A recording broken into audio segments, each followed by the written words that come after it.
Okay, I think we're going to go ahead and get started. We've got a big group here today. Thank you, everyone, for joining. I'm David. I'm from the Aleph team, and I work in the Fractional CFO channel. We're excited to have you all here today. Over the course of the next 45 minutes or so, what I'm going to do is go really deep into the Aleph product and talk about how Aleph is being used across fractional CFO firms today, with clients of all sizes and client counts of all sizes.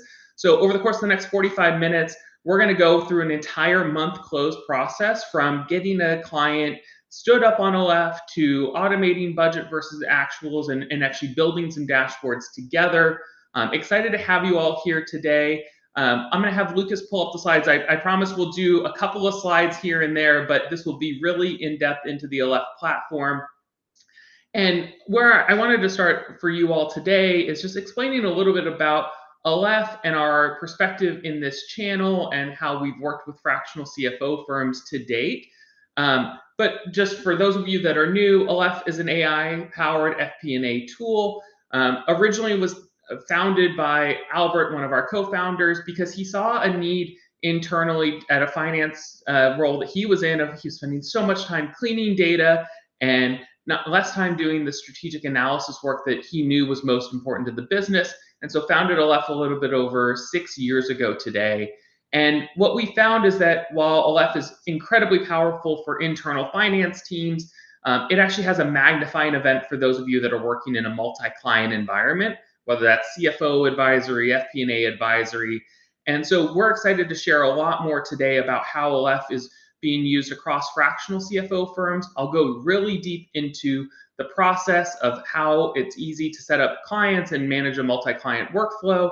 But just a little bit of context about myself and why I'm in front of you all today. So as I mentioned, I'm David. I lead our CFO partnerships here at Aleph.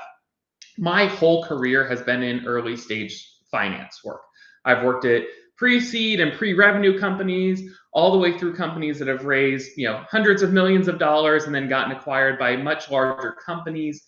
But right before this, I actually led an FP&A practice at a firm called Graphite. And there, I was managing a team and a team of folks that were serving, upwards of 50 to 100 clients. And I actually bought Aleph. We went through an extensive RFP process. We compared Aleph among a lot of competitors out in the space, and we actually bought Aleph, implemented it across all of our clients, and the team was really able to find all the scale and efficiency that I'm going to talk about here today. And so I'm a real life case study and excited to share a lot with you all about how the workflow works together.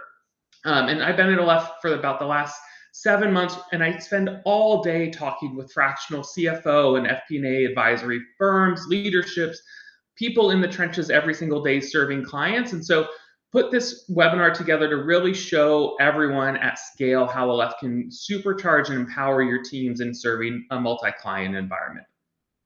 So I've got 2 more slides I'm going to cover, and then I'll outline the agenda for us today. But we all know that the world of FP&A and CFO advisory is changing what feels like every single day. When I first started this role, Claude for Excel didn't exist, and many of us didn't know what an MCP connector was. And today that world has dramatically changed. What has not changed, however, though, is Aleph and our position of where we think that finance teams are able to find scale and leverage in the work. And that's really using Aleph as the center and the hub of all of the activities that you're doing, your teams are doing, that your clients are interacting with the data, by using Aleph as the source of truth, as the centralizing function in this work. No matter where you and your teams are doing their work, you're going to be able to get consistent and the same answers across whatever workspace people are working through, whether it's in Excel and in spreadsheets, whether it's in our web app, or whether it's in your LLM of choice or Slack and Teams. I'm going to show a couple of those workflows here today. I won't go into all of them, but the general premise that we want to cover is that we know there are so many bespoke and unique use cases across all of your clients, but using Aleph as the standardizing and galvanizing force across all of your work streams is what's going to allow you to find that scale and leverage. And so to talk about it a little bit in detail, Well, where this entire process for us starts is getting your client data into their own workspace, getting it centralized. That's on the far left of the slide on our screens today. Today, we have over 150 integrations that are live, all of the most popular ERPs and HRIS systems, CRMs, and we're continuing to add integrations every single day with the idea that finance teams are spending too much time logging into systems and pulling reports and not doing enough time in the analysis. So we're solving that on the first part of the slide. In the middle part of the slide, this is going to be really the pain point that many of us feel day in and day out. There's often a lookup tab in a model that's based on the GL codes, and we all know accounting adds new GL codes or clients add new codes. And the downstream effect of that impacts our models, impacts what we do. Or we have budget scenarios that maybe somebody left the firm and we lost that budget scenario. We don't know what the board approved version was.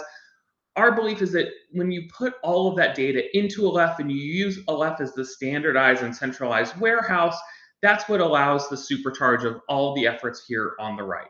So whether you're working in Excel or Sheets or you want to work in your MCP of choice, Aleph is going to work in all of those use cases to help you access the same data. So that's enough of me talking to talk a little bit about the product. What I want to talk about now is what we're going to achieve over the next 30 or 40 minutes together, which is really a 5-step process of a month close process. We're going to go all the way from helping get a client set up in an Aleph workspace, understand a little bit about permissions, and I've got some ERP data already connected. We're going to go all the way through the dashboard experience and the AI experience in our dashboards, and we're going to cover everything in between as well. I'm going to show some pre-populated data to do some illustrations. I'm going to show some brand new data along the way. But excited to have you guys along in this journey. If you have questions as we're going on in this process, feel free, drop them in the chat. We've got both Lucas and Joaquin from the Aleph team managing the chat. I'll keep an eye on it as well, but really want to make sure that we get a great perspective and a great insight into the power of the Aleph platform for you all today. So without further ado, we'll pull the slides down. Let me share my screen, and let's go right into the Aleph platform. And I'll give you an idea of what it looks like behind the scenes. Great. So first thing that I'm looking at here is the Aleph web application. What I want to start with is that every single client, every single workspace has its own individually set permissions with its own rights and user access. And that's incredibly important in a multi-client environment.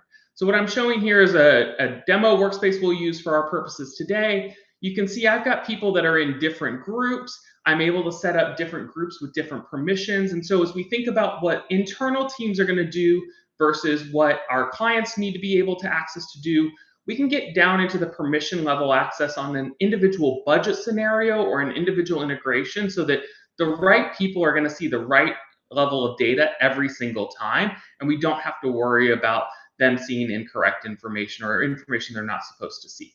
That's the first part of the Aleph platform that is specifically designed for a multi-client environment. You can see here I've got a bunch of demo workspaces that we'll play around with to start. That's where we start every single new workspace. Every single new client that you bring on to Aleph gets its own workspace, your team gets added. And then the first step of what we do is we run in integrations. And so I've got a couple of what I think is our most common tech stack that we see across our client base, whether it's NetSuite data or Rippling data. I've got some CRM data we'll use along the way. But being able to add an integration for us, and many of us probably interact with QuickBooks Online, is a quick 5-step process, logging in using your accounting credentials. I don't have a QuickBooks account, so I can't do that live today. But basically, as soon as you enter through your credentials, you can determine who needs to get access, and it walks you through just logging in using your QuickBooks credentials. And we would basically have data available using QuickBooks or sometimes even NetSuite by the end of this demo today. That to me is the second part of the value prop for Aleph that's incredibly powerful, is the right and the ability to be able to control data, be able to spin a new client workspace up with just a matter of clicks is what makes you be able to go back and actually do the work on your client engagement and not have to worry about a week or a month-long implementation process. That's the first part of this process. The second part where I want to go is one of these hidden features of Aleph, which is going to be called the mappings. So the mappings, I alluded to this a little bit already, but this is that lookup tab that exists in every single model. What we're doing is we're bringing that into Aleph, we're building that into a systematic approach, and we're being notified when new accounts are being created. So let's say I just linked my NetSuite data, and I want to go through and I want to map my entire income statement. And so normally what people are doing is we're grabbing things like the account type and probably the account name. I could add as many dimensions. Maybe I want department names. Maybe I want specific transactions to be coded a certain way. But for purposes of today, let's just say that I've got a new reporting category, and that's what I want to call it. What I'm going to be able to see on the screen is here's my full list of the GL accounts that I want to map. And it's going to tell me all of these are pending. I've got 56 accounts to map. Now, if I already have this as an existing client and I already have done the mappings myself in the model, we make it easy to be able to download the report, copy and paste your values in and upload it, and it ultimately is able to be uploaded in the system, and you've mapped all 56 accounts in probably a couple of seconds. But for me, this is a brand new client, so I actually want to use our AI features. And I want to be able to have our AI start to identify these categories based on a series of information based on what my team standard mapping is. So what I'm going to do is I'm going to click into this gear icon and I'm going to copy and paste this prompt, which I have about 7 mapping categories that I like to do, whether it's revenue or COGS or some of my OPEX accounts. And I'm going to hit save into my rules. And then I'm going to let the AI agent go through this process. It's going to take me about 15 or 30 seconds to go through this process. And the AI agent is actually going to go through every single account, propose what it suggests the mapping is going to be, and then give me a chance to review every single one before I actually accept it and map that back to my GL account.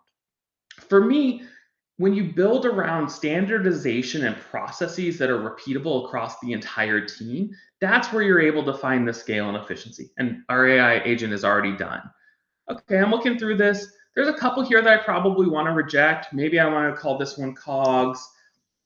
Let's see, I think this one is also COGS. I can go through every single one and either accept it or I can reject it as you saw me do. And you can see it's moving them from okay, from pending to okay. That's the process to go through the mappings for the first time. And then you never have to go through that process ever again. I've just accepted them all. You can see I have no pending mappings here, but let's go back to my list and I've got some other accounts where they're pending. I can actually get alerted over Slack or email or Teams every single time that integration runs when a new account is added. And I can actually let me or my team know that new accounts are added and we need to triage it in order to be able to update our model correctly. To me, like that is the time and the efficiency of where Aleph is able to be incredibly powerful in a multi-client environment. And for me, what I set up my team for is they basically had their own set of Slack channels that were specifically related to the alerts. And that's how they were triaging them, whether it was every day or every Monday at 8 a.m. That was the first thing they were doing when they were coming into their work week. So they knew that what they were pulling and sharing with their clients was the most up-to-date information. So I'm going to pause there for a second. Let's bring the slides back up. And I want to just show that over the course of our first 10 minutes together, what we were actually able to accomplish was we stood up new clients by showing individual workspaces. We connected ERP in a pseudo environment here today. And then what we started to do was we actually mapped all those entire GL accounts, 56 accounts, all within the first 10 minutes of us together. That's the process I really want to make sure we're clear about is this is not an abnormal process for us and the firms that we work with. Being able to connect the data and being able to pull the information down is literally that simple in a multi-client environment. So where I'm going to go next is I'm actually going to show you how we're going to start to use that information. We're going to prepare a mock budget for you all so that we can actually see what it looks like to then automate the BVA process. And then we're going to go into the dashboards. Again, if you've got questions as we go through this process, drop them in the chat. Our team's monitoring there. But let's go back to Aleph. Let's go back to Excel. And I'm going to show how we're going to start to use some of that model information that we just loaded in in a standard financial model package for us. So what I'm sharing now is this is my fractional CFO template budget. This is where I want to start doing my monthly reporting for a client. And these same reporting categories that we just used in the Aleph web app, I want to use that information to start to populate what my monthly package is going to look like in the client. Now, I've done a little bit of prep work to get the setup for today, but you can see here, I've got my months across the top. I've got these reporting categories here. And what I want to do is I want to pull all this information in.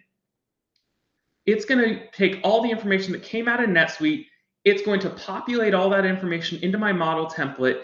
And as long as you're following the consistent formatting and styling, you can see I was able to populate all this information in just a matter of clicks. Now, you may be thinking, David, these look like hard-coded values. You don't actually know what's underneath them, or you don't know how to quality control them. It couldn't actually be further from the truth. And so let's say I wanted to drill into the sales and marketing expense. Using the Aleph add-in in both Excel and Google Sheets, I can actually get to the underlying general ledger transaction details in just a couple of clicks. You can see here, I've got a multi-entity scenario in NetSuite. I've got all the GL information. I know exactly what month it was spent in, and I know exactly where it came from, but that information is incredibly overwhelming. So what I can actually do now is I can start to use another feature of our add-in to actually drill down by any additional field that's been brought in through our integration. So for me, drilling down into sales and marketing by vendor name is oftentimes where I'm starting to think about how I want to look at financials from the prior month. Again, my team is not doing any of this work manually. You're not doing this work manually. The system is doing all the work, and it's empowering you to be able to look at your financial information on your client's financial information in just a different way. If I wanted to keep going down and say, hey guys, I don't know what happened here with Google Ads, or I really want to understand what this variance and trade desk is, I can keep going through every step of this process to ultimately get back to that same source level of information. I'm not touching the ERP system. I'm not going back into NetSuite to run my save search or QuickBooks to change what client I'm in and where I'm going to toggle. All of this information is at my fingertips and my client's fingertips to be able to use in their modeling exercise. So that's the first thing is, okay, I've started to get some data into a model. I'm starting to understand what's going on. And then it's time to actually go through a budget. And so for the purposes of today, what I've done is I've pre-populated a budget based on what I think the business was going to achieve in the year. Normally, as we all know, this tab gets hard-coded and copied into another file. It said board approved, final version V, probably 17, and maybe somebody's initials. The source data is all missing. I'd never know how to actually get back to it. But what we're going to do is we're going to let your team continue to model in Excel or in Google Sheets. And I'm going to use our feature functionality that we call a connect push to actually get this data back into Aleph. So I've done all the modeling. I've done it at a reporting category that we just mapped out. All I'm going to do now is I'm going to push this data back in. Let's say this is the DGR 08-26-26 forecast. And I'm going to push the data back into Aleph. I started with a completely blank table in Aleph to automate this process. And now what I'm going to show you is this is going to take about 15 or 30 seconds. All of this data is getting housed back into Aleph, and then we're going to automate the entire budget versus actual process. It just told me the push completed. Let's go back into the Aleph platform. Let's go look at that forecast table that I just filled out. It tells me it was just filled out a couple of seconds ago. And the part of this here is that you can actually see all of the revision history, all of the history that happened on the table. I can actually roll and restore any of these versions back. And so there's never any questions about who did something on my team or when was that number changed. We have a full audit log across every single dimension that exists within Aleph, and I can trace and I know exactly where that information is. What we can also do is I can also set up permissions, especially in a budgeting scenario where maybe what I actually want is like, everyone shouldn't have access to this forecast. What I actually want is that, okay, this forecast is actually only for, by default, no one gets access, but maybe my finance team gets edit access and everyone else doesn't. This is where we're able to collect inputs in a budgeting process from multiple stakeholders without having to change the permissions in an Aleph workspace, because I'm able to go down into the individual rows and transactions, and you can see with just a couple of clicks, I was able to edit who can actually see the budget forecast scenario that we just pushed in. So it's living in Excel and the work that my team is doing. I'm able to control it on the permission side. And now let's see what this is going to look like in a budget versus actual scenario. And let's just pick on the month of April 2026. So what I've done in the background is I've actually combined actuals from our ERP system. I've combined that forecast data we just pushed in. And so what I'm going to use is a function that we call explore. Think about this as just like a pivot table style experience. And what I'm going to do is I'm going to use this BVA version 2 table I created for the purposes of this demo.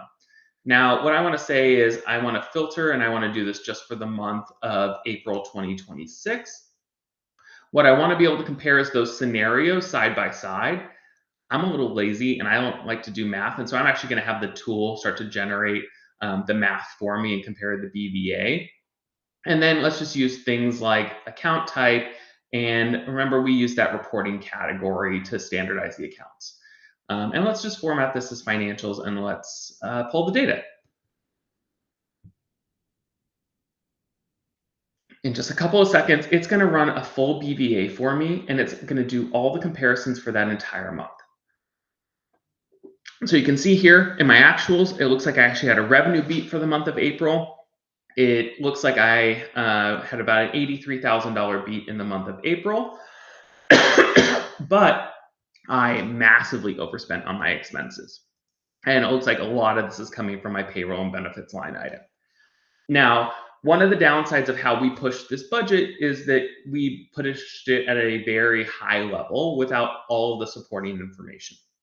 I'll say some firms like to do it this way. Some firms choose to do more of a bottoms-up approach. What more of a bottoms-up approach is actually going to allow us to do is go actually a lot deeper into this use case and start to see some of the feature functionality of Aleph and some of our AI features with a little bit more detail. So I'm going to show now and shift a little bit more of like a bottoms-up forecast to show a little bit of like how probably many of you are budgeting today, which is at a vendor level for your clients across a GL. So sorry. And so this is probably very similar to how many of you are budgeting across your clients today. It looks big and ugly, and maybe you don't have all the analysis behind this, but this is how they're proposing how they're going to spend every single budget across every single vendor. So now let's take this approach one step further and show what it looks like if you're pushing the most granular level of data into Aleph and what that means from a budget versus actual process. So I'm going to use a different BVA table, but we're going to run the same prompt. We're going to do the same differences month over month. I'm going to come back to this same month, and we're going to run 2026-04-01. And we're going to run this by account type. And in this budget scenario, I only have it by the GL account. I don't have the full mappings like I just applied. And I'm going to re-pull the data. And so now what you're able to see is I've got actually a couple of different budget scenarios. And so maybe I want to filter down into just my actuals and my current version. And I'm going to pull the data. And now I've got a full BVA for the month of April. And I've got some variances here. Definitely that, payroll is over budget.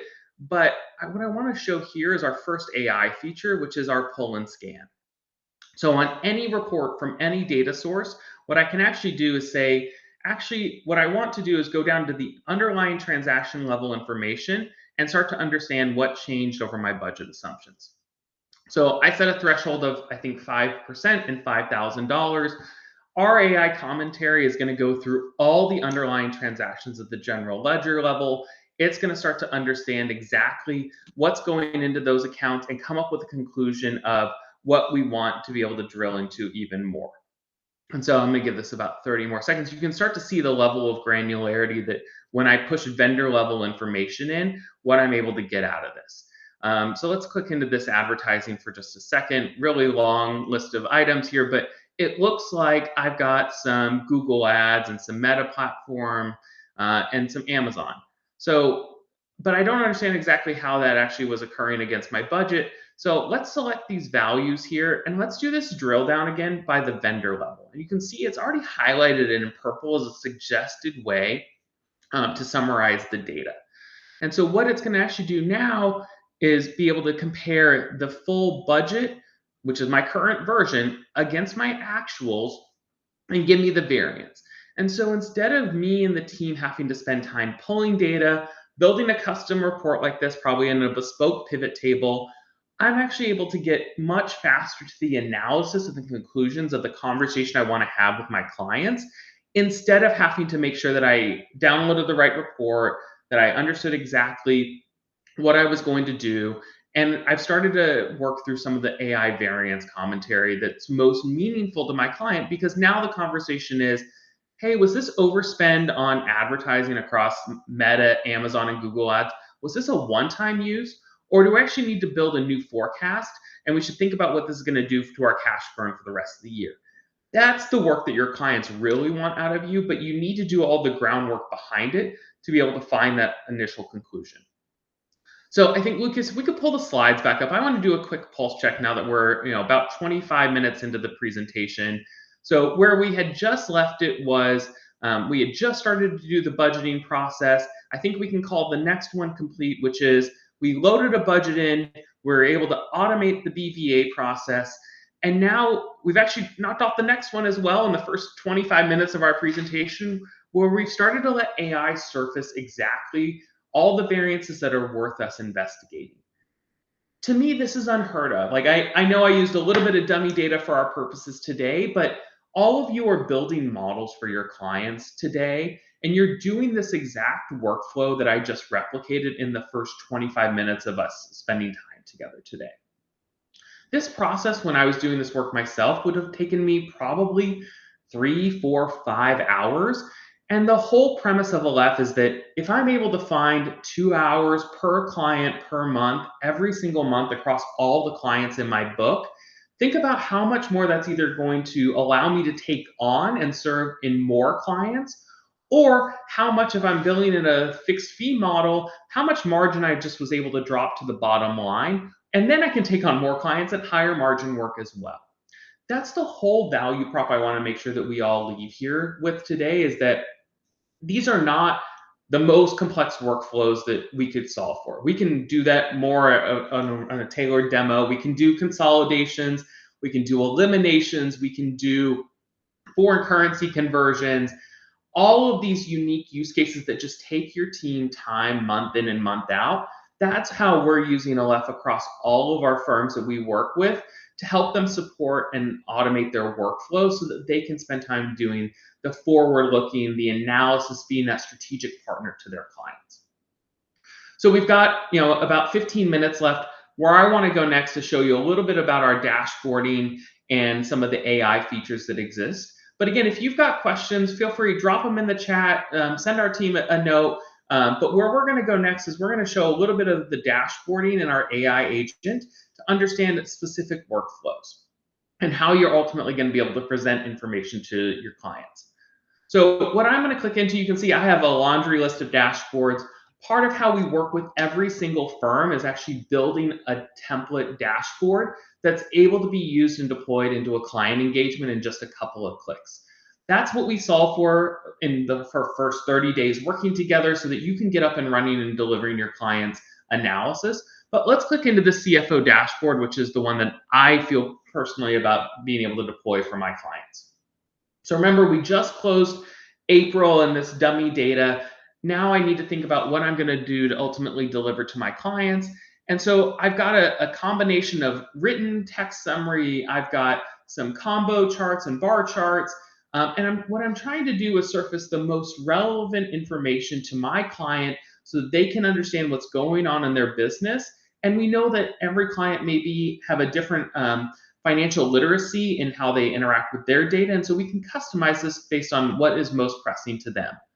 First thing that I'll highlight here, this is an AI written summary that just is built around a skill that we embed into every single client workspace. So I've told it I want a specific format that highlights budget versus actual information. I've told it how I like to receive formatting information and number formatting. You can continue to customize it And you can even put your clients' logos and colors on every single page of the dashboard.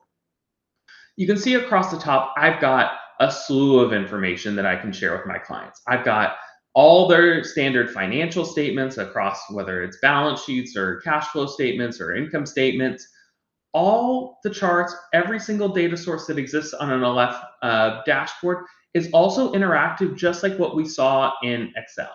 And so if you remember, we clicked into that advertising budget, and I can use that same drill down here, go down to the same vendor name. And because we're bringing the source data into Aleph, I know I'm going to get the same answer, whether it's my financial analyst, whether it's my CFO, or whether it's my client. We're all going to get to the exact same answer every single time. And that's what gives me the peace of mind being able to deploy Aleph across my client engagements.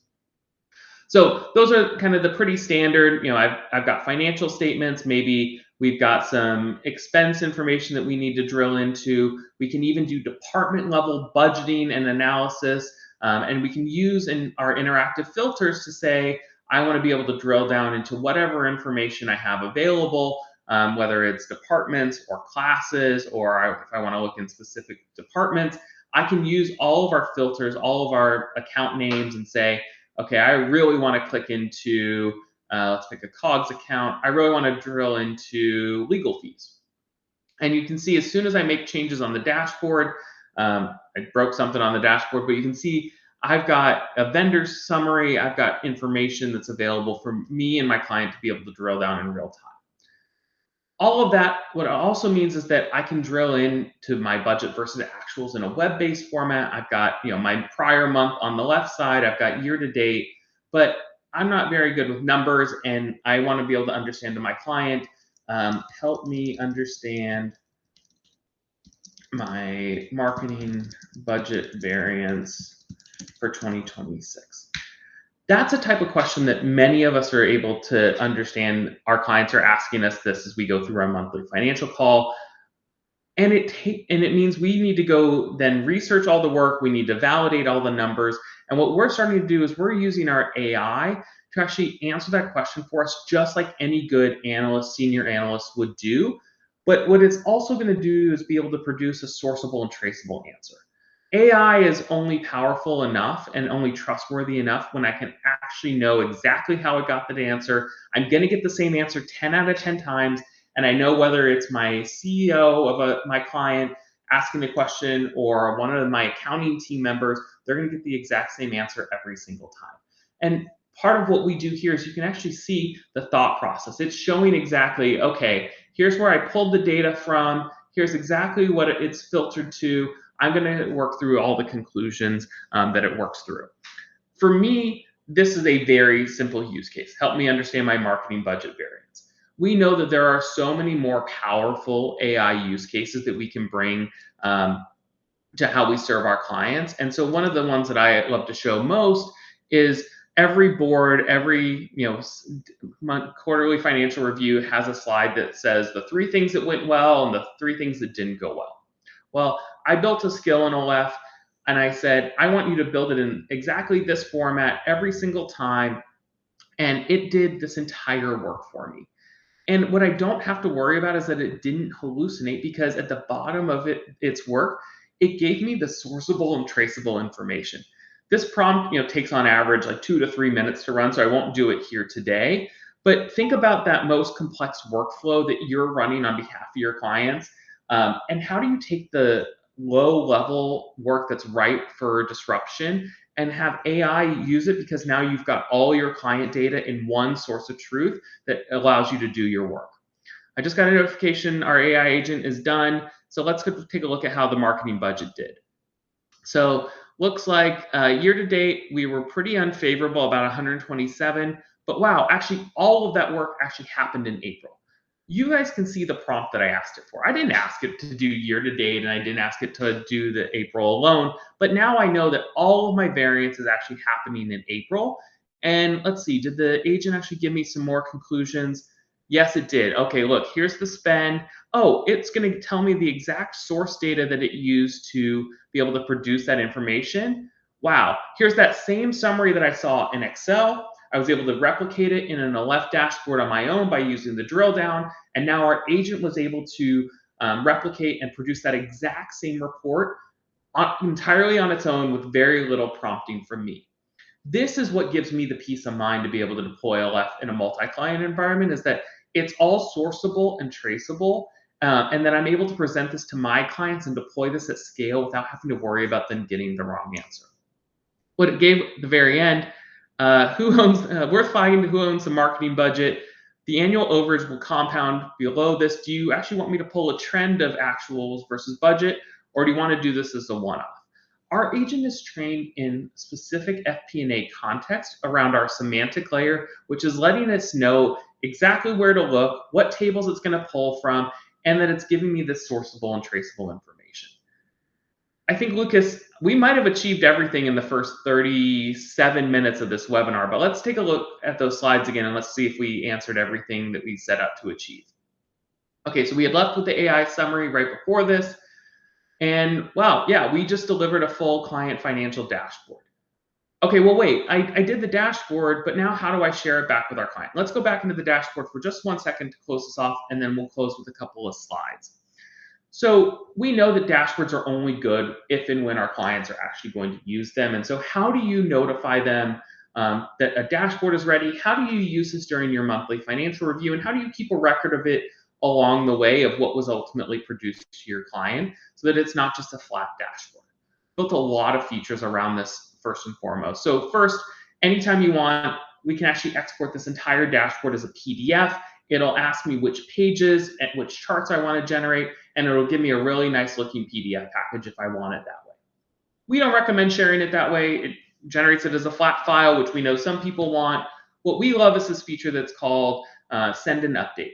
Think about this as your favorite Google sharing settings, where I can determine exactly who I'm going to share it to. I can customize the message and say, April dashboard is updated. I can send this out via email. I can send this out via Slack or Teams if I've connected to my client channels that way. And it's going to send them a note with this message and a direct link to their dashboard that they can actually log in, they can interact with their data, and they can come back to you with questions. We've got some great features coming on the dashboard side that's going to include some versioning and some version control, which we know is really important. We also can use this in presentation mode if I have specific slides or specific views I want to be able to share. And every single chart, every single part of our dashboard, we have a plugin that exists both in Google Slides as well as in PowerPoint. So if I want to put this management dashboard slide of my, my revenue versus my gross margin mix, I can do that and directly link so that every time I update the dashboard, I hit refresh in my PowerPoint slides, and no more cutting and pasting, no more worrying about what the latest set of information was, because everything is entirely sourceable and traceable back to the Aleph dashboard. I think, Lucas, let's bring the slides back up. I'll stop sharing my screen, and we can feel free to, we'll go through the last little bit of the presentation. If you guys have questions, feel free to drop them in the chat. Send Lucas or Joaquin a note over the DM. Here we go with the slides. So over the course of the last 40 minutes, what I really wanted to make sure that we could achieve is that we did an entire month close package for you on behalf of one of your clients. We linked the ERP data, we pushed the budget into Aleph, we ran an automated BVA process, and we used some of our new AI features to be able to highlight variances and ultimately present a client-facing dashboard, all in the course of 40 minutes together. That's the most time investment it takes in order to get Aleph up and running for one of your clients. You're not pushing a new budget probably every month. You're not having to relink their ERP. That process just happens automatically every single time. So if you think about, wow, can I spend 20 minutes actually getting a model out the door to my clients? I've got a dashboard that they know and I've customized to them and it's in their branding.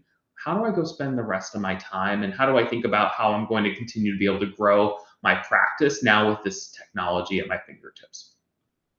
So I know I've covered a lot here today. For those of you that I'm connected with on LinkedIn, we just released actually earlier today an ebook on my thoughts about the fractional CFO and FP&A industry, talking a lot about automations and AI, and a lot of the features that we covered during the course of this webinar today are going to be talked about in a lot more detail. So there'll be links at the end of the presentation. We'll send out follow-ups after this, but There's about a 5-part series about implementing AI and FP&A tooling at your practice and what you can expect out of it. It's a really important read, but the most important part of that ebook is there's a full checklist at the end where we give you a real view of what's going on in your business, and how do you monitor and measure success. I see Lucas just dropped that here in the chat, so thank you, Lucas, for that. And I know you've heard a lot of me talking today. We know that social proof is a really important metric of this as well. And so we're supporting some of the best fractional CFO firms, private equity-backed companies and funds, and standalone companies are using Aleph. And I know some of you may be thinking, well, I only have 1 or 2 clients. Aleph isn't for me. We've designed our pricing and our structure to be able to support people with 2 clients all the way through 2 and 500 clients in a multi-client environment, all focused on finding the scale and efficiency in an ROI positive way. Greg from Ativo is a great champion of ours. We have a whole dedicated webpage of the Aleph website devoted to the Fractional CFO channel. You can watch testimonials from folks like Johnny Walker at Ruled and Chris Massa at Graphite and Greg as well. All of them are great partners of ours, but we're adding new firms onto the Aleph platform every single day. And that's the part of the job that gets me really excited, because that means that people are getting time back in their workflows. They're able to generate more efficiency at the firm level, and ultimately you're able to serve your clients better and faster. The last slide I'll share is, well, what do we go do next, David? We're interested in learning more. Well, first, we've got some time here today. If there are any questions from the audience, feel free, again, drop them in the chat. Oh, I saw one just came through. This hinges on the client having an ERP set up.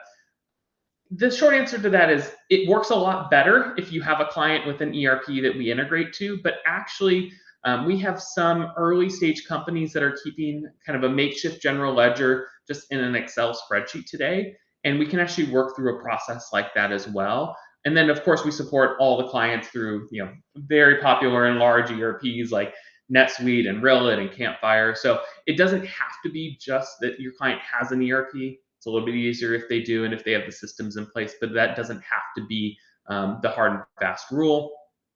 If you're interested in learning more, please feel free, add me on LinkedIn. I love to connect with Fractional CFO and FP&A folks all day. Download the ebook that Lucas linked here in the chat, but also we'll be posting that and we'll send it out to everyone after the webinar along with this recording. And then if you're interested in learning more about how Aleph could be embedded into your firm workflows, drop us a note. My email, we'll send in the follow-up. It's just david@getaleph.com. We're excited to have the conversation with you all. We know that this is an environment that's changing what feels like every single day, maybe every single hour. And we're excited to partner with you all in learning more about what your tech stack is and how you're serving your clients. But lastly, I just wanted to say thank you to everyone here. We've got an entire team that supports this channel. Joaquin, who many of you will hear from, works on my team as part of the CFO partnerships team. We've got dedicated customer experience folks that are designed to work specifically in this channel, have been supporting all of our firms and our thousands of firm clients that are with us. And I feel really passionately that Aleph is the only FP&A tool that's really designed for the fractional CFO space. And I can say that having bought Aleph, now talking to many of you every single day, and I get up excited every single day about what we're doing in this space. And I hope to have the ability to have a conversation with you all very soon. Thank you so much for your time. It was a pleasure. Thanks for spending about 45 minutes with us today, and excited to talk to many of you soon. Have a great day, and we'll talk soon. Bye-bye.